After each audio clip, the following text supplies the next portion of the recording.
one quarter gone, and we're going to update what's going on in Pelzer. I hear you've got some big news to kick this off. We do, Greg. Tonight, the Planning Commission's going to meet to vote to approve or not approve a potential development coming to Pelzer. We've seen the plans, and it's going to go on about 50-something acres right here on Courtney Street. And they, a development company bought the land last year, I believe, and we had it annexed into the town and zoned for this purpose, and we've been expecting this to happen. And now it looks like it could very well happen with the approval tonight. It is going to be a large-scale residential construction project in the town limits of Pelzer. And that really has not happened like this since maybe even the 1890s when the mill was still building mill houses. So it's going on Courtney Street, and if approved, and the name of the development is going to be called Courtney Park. So it is like a subdivision. It is planned to have 125 homes and 18 townhomes right on facing Courtney Street. And it's going to fill in that entire area. It's next to some woods and some green space and a creek, and so they wanted to capture the spirit of the area and name it something along the lines of a park. And if this happens, boy, this is going to be a big change for Pelzer. A lot of new residents, a lot of new construction, obviously, and a lot of new traffic as well. But we're all kind of excited to see what happens. I know that some residents have some questions and concerns, and any kind of large-scale change like this, you can expect some folks to be a little apprehensive and hesitant about how is this going to change our experience here and that road in that area. So we'll have some questions tonight and hopefully get them all answered, and we'll see what happens. But it seems like it probably will happen, and for Courtney Park to be built, and it will have an HOA, Homeowners Association. They're going to take care of their own stuff. And each lot is from, I believe, 7,000 square feet to 9,000 square feet. So owner-occupied homes, single residences, and my goodness. And if this is approved, I believe they're going to start as early as this summer. So that's going to be huge for us because, you know, Pelzer is only about 1,400 people, population total, and with 125 plus homes, you know, that's going to be a lot of new folks moving here. So we are excited for the growth. We know that growth is inevitable. We're also very excited that we have a say in how that growth is going to happen, and that we had our planning commission set up in time to have a conversation with these developers who've been very easy to work with. And we're excited about their plans, and they've listened to our concerns of how to make this new development be a part of the town and not separate, because we do want it to feel like an extension of the town of Pelzer with the same kind of quaint, historic feel and uniqueness.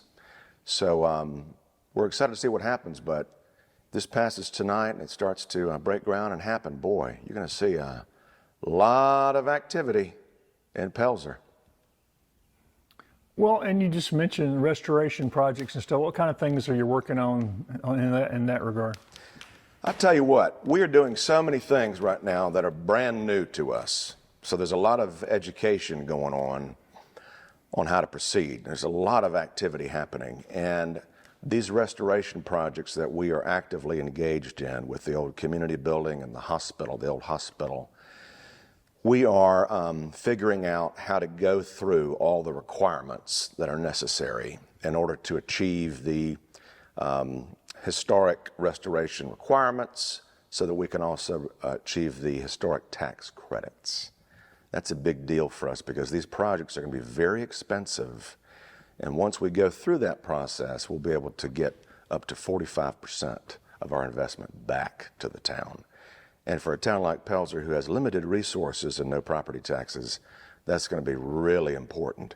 And so the update with those two projects are that we are in the process of getting new lots created around those two buildings. That's part of the process that we have to do right now. That they're part of larger park areas, because it will have to go through a process on its own in order to achieve those tax credits. So we're going through that process, getting quotes on that, going to vote on that next week. And then for the community building, they're actually meeting today, this morning, right after this, with a structural engineer to figure out how to save that roof. The roof on the inside, and you've got to see this sometime, it is, of course, built around probably late 1890s, we think, when it was first an open-air skating rink. And according to Kyle Campbell of Preservation South, our historic consultant, he believes this could be the oldest freestanding skating rink in the whole state, which is pretty exciting that it has survived. You know, all of these beautiful old historic buildings we used to have in Pelzer, most of which were torn down or burned down, we've got a few left. And I think it's our job to save them because, you know, not every town has the kind of rich history that Pelzer does connected to the textile industry of the upstate. So they're meeting today to figure out a plan of how to save and shore up that old roof without tearing it off and replacing it. We want to save what is there, of course, something that's going to be structurally sound. That's the first step. We already have some architectural plans rendered for what it's going to look like. It has to be restored to its as close as possible to the original that we can. We are allowed to add an addition. If you're looking at the front of the community building to the left of it, there used to be an addition right there. There used to be, I believe, a kitchen, and there was a fire. And so because there was something there, we get to build a new version of that. It will look like the rest of the historic building, but it'll include a kitchen and also restrooms, handicap accessible restrooms, and storage, so that that large open room will remain open the way it always was. And of course, restoring the giant windows that used to be on the side as well. So it's a long-term project. It's expensive. It's slower than anybody wants, but it's going to be worth it in the end. Trust me on that.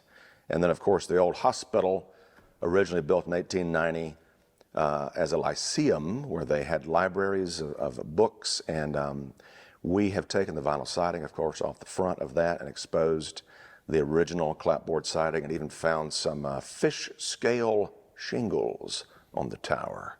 Super cool. Very characteristic of that time period. And so we're going through the process there as well. Kyle is meeting with an architect there today to go over some ideas for plans, and we'll vote on who we're going to use on that as well. So it's slow moving, but it is moving, and that's the important part. We're incredibly excited about saving those two structures, and also one day the gym, the historic Pelzer gym built in 1922. And I'm hoping, fingers crossed, I'm hoping that we'll be able to get some support from the great state of South Carolina for the restoration of the old hospital, because our plan is to make that into our new town hall and be a municipal center for Pelzer and its residents. And it is a one-of-a-kind building. Kyle tells me that there's no other building like that anywhere in the state. So it is unique to us in the world, and it is our job and responsibility to preserve that. And because it had such unique characteristics, it's going to be incredibly expensive. And so I've asked for some help from the state of South Carolina. We've not received any major appropriations as other communities in this county have in the past in a very long time. So I'm hoping that we'll get some good news maybe around June, that we'll get some support from them. Our Anderson County delegation has always supported Pelzer to the fullest extent. And we are so blessed to have great representation with Ann Thayer and also Mike Gambrell. And I've asked for $500,000, which is only a part of the whole cost. It's going to be very expensive. But in order to achieve those very unique details from the 1890s and make this a showpiece, an icon for the town of Pelzer, it's right in the center of Highway 8, or Levy Street as we know. It's going to be something that people will drive by and kind of turn their heads like, whoa, what's that? What's that? Well, wow, you know. So I'm super stoked about that, and I can't wait to see some real progress on it, and we can see some construction happening. And you were telling me there's some growth in the town you're excited about as well. Oh yeah, big time. So if you go down the street down here, the old drugstore on the corner of Levy and Courtney, there's a family, the Walters family, who's been working on that for a while now, and they are working on it. They have experience in construction. They are restoring it, keeping it historically accurate. And I believe that drugstore was built maybe around the 1930s, and it's been several different things. I believe the Pelzer Masonic Lodge met in the top floor at one time, and they were telling me they think that maybe Gray's Mortuary actually got started in the basement in the 30s. So it's had many different purposes. A lot of folks remember stopping there and buying ice cream when they went to or from a Clemson football game, home game, on Saturdays. And so their plan is they're going to call it Pelzer Mercantile, right? And this team of sisters, they already have a coffee company called Cryptid Coffee, and they have a lot of experience in making and being baristas. And so they're going to start as a coffee shop, but they told me that they're going to expand their menu into becoming like a full-type cafe restaurant, which is exactly what we need. And that upstairs room, boy, you should see it. It's beautiful. It still has the old pressed tin ceilings and the original light fixtures and all of these like frosted window panes, a lot of natural light. And I believe they're going to treat that as some sort of an event space where you can rent it out and have parties or gatherings or meetings or whatnot. But there's an example. That's exactly what we should be doing, where you've got an historic structure that has meant a lot to this community and this town and these people here, it's being repurposed by locals for new life, for new business, for entrepreneurs right here in Pelzer.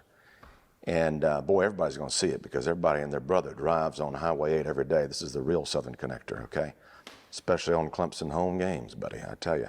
So maybe you'll be able to get ice cream again when you come home from watching the Tigers win. Any other new businesses looking to open? Or? Yeah. Dr. Kuntz retired after many years. He had an office right up here towards the intersection. And we are excited to learn that there is going to be an urgent care going in there soon. And it's going to be called Pelzer Urgent Care. So that is all I know at this time, but we're excited to have a doctor's office reopen at that site. That has been an important resource to our citizens for a long time, and we're excited to see it go in once again. And I forgot to tell you, for the Pelzer Mercantile down here, they are planning on opening sometime this summer. That's the plan. But they said don't hold them to it because they're still working hard. But boy, if we could get that thing up in this year, that'd be something special. To have that on this end and then urgent care up there, that would be great. How's the transition to the new water system working?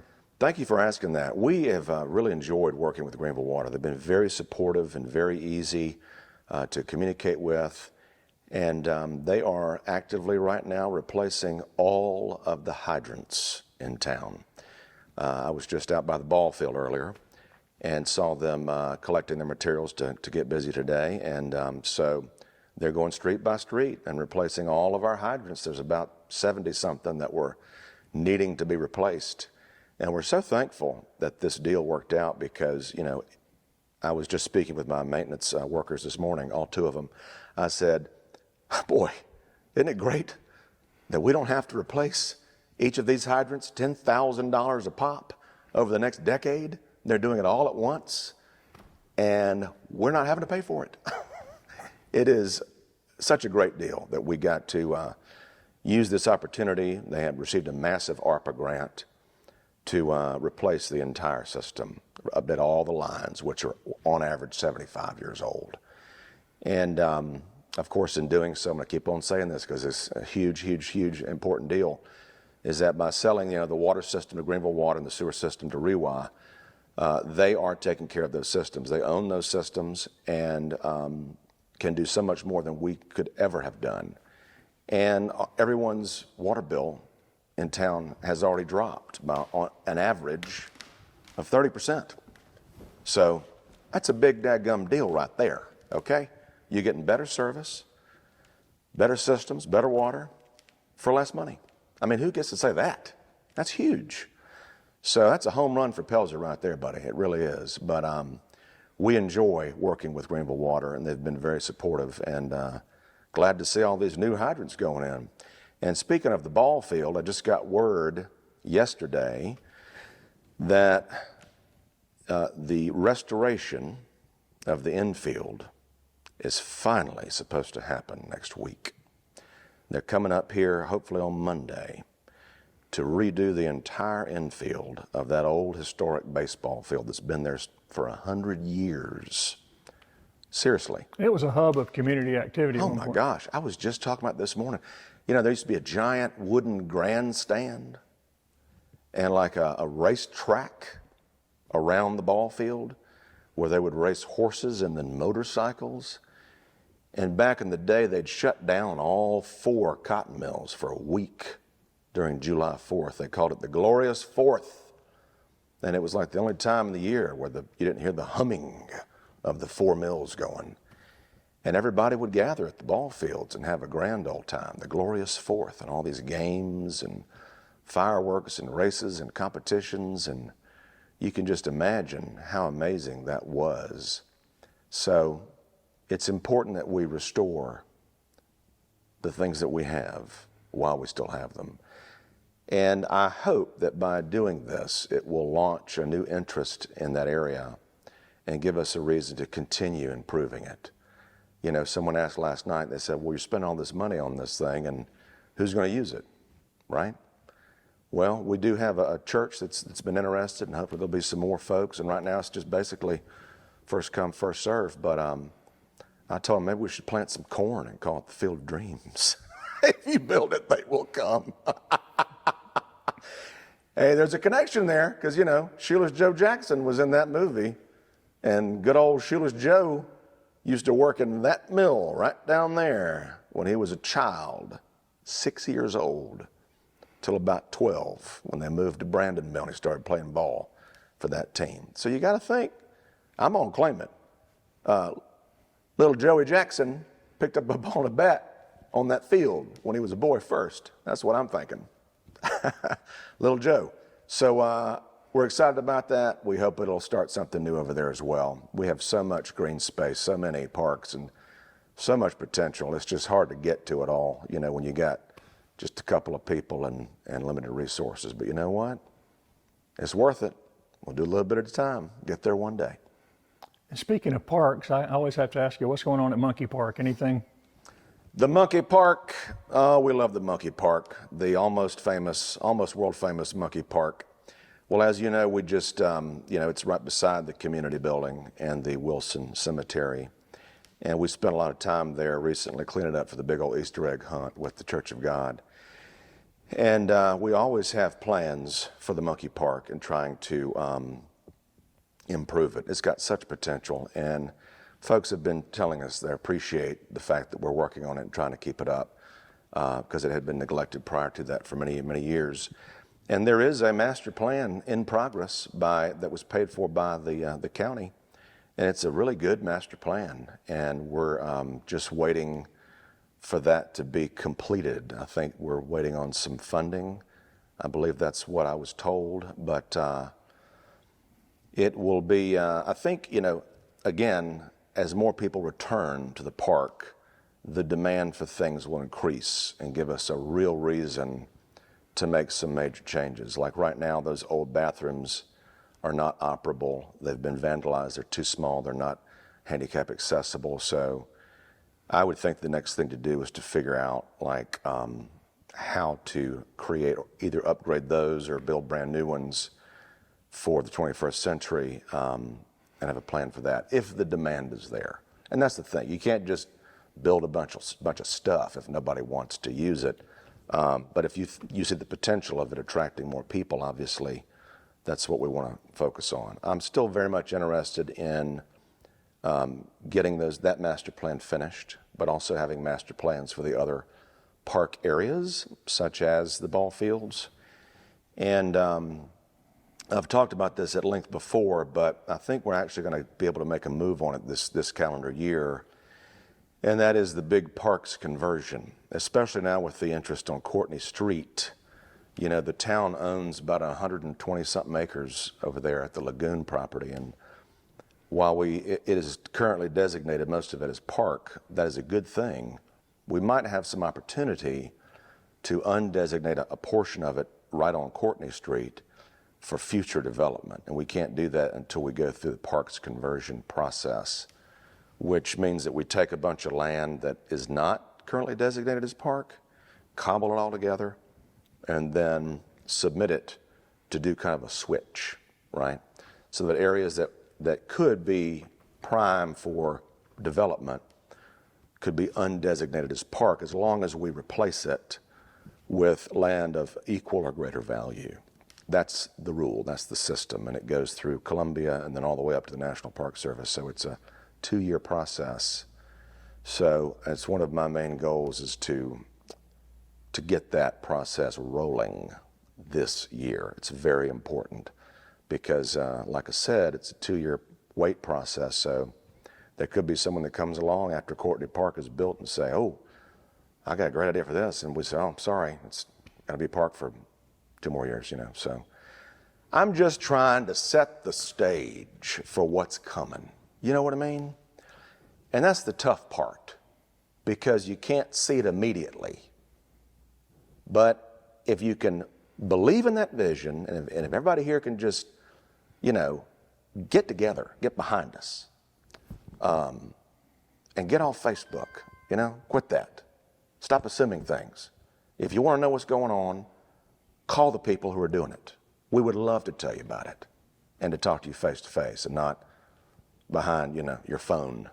Facebook, not where you get your answers. People, one-on-one. And maybe even better, you might find something that you would like to get involved with and volunteer to help it achieve those goals faster. So, you know, more hands makes lighter work, right? So if we all can just work together, it'll get done quicker instead of you know, complaining about it on Facebook. Y'all know what I'm talking about. For people who, we have a lot of new people here and they're not familiar with the history, but a lot of people are familiar with Pelzer because of the Midtown Players. I mean, that's what you hear from people, and where the Midtown Players theater is and everything. Yeah.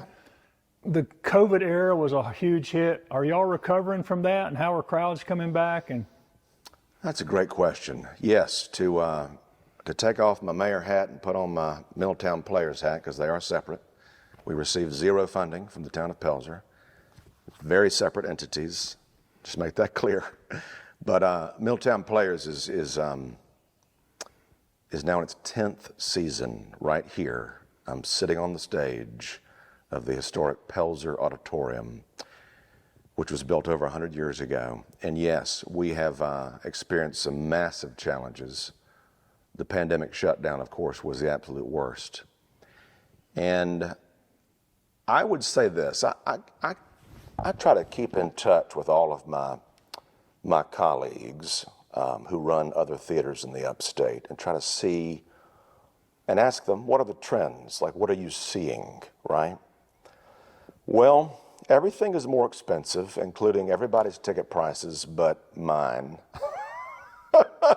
to our own detriment. But it's part of our mission. Affordable is in the mission statement.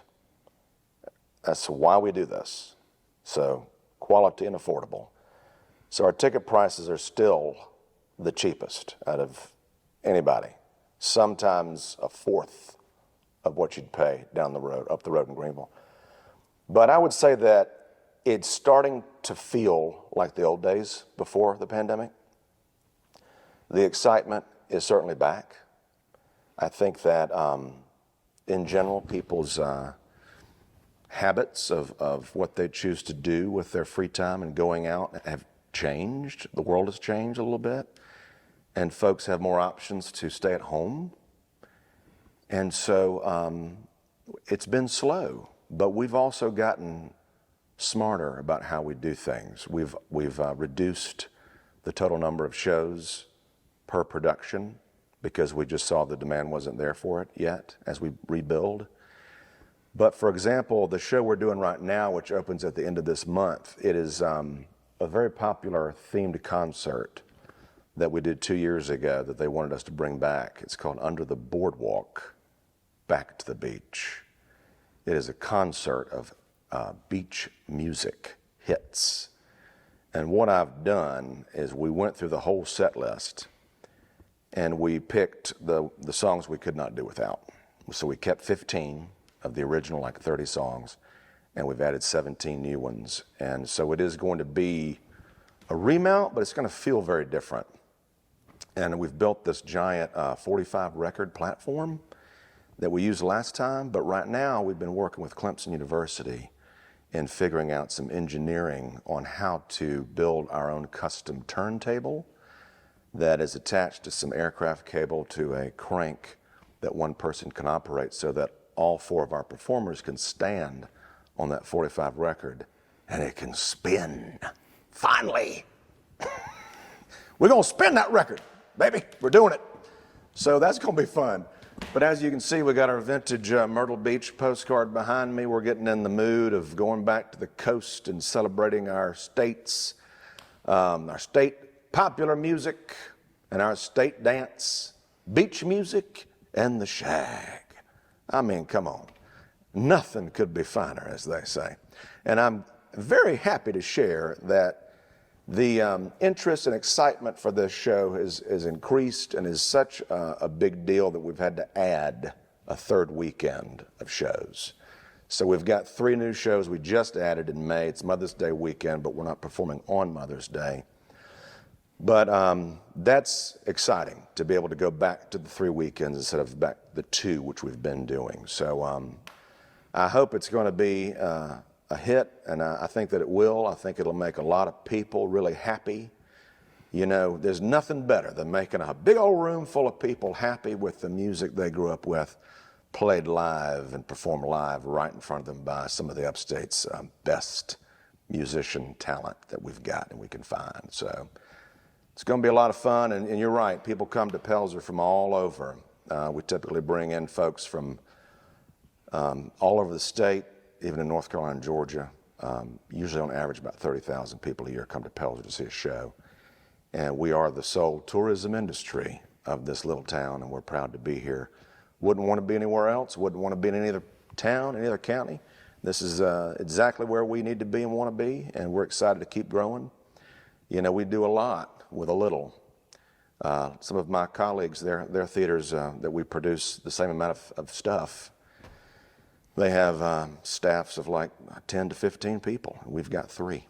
So we do a lot with a little, which is exactly what we know how to do around here. So we're excited for that, excited for the future, and we're going to announce our season 11 pretty soon. And we've come up with a pretty amazing lineup that we think folks are really going to love. So things are looking up across the board in good old Pelzer, and we hope that y'all will come see us for any reason.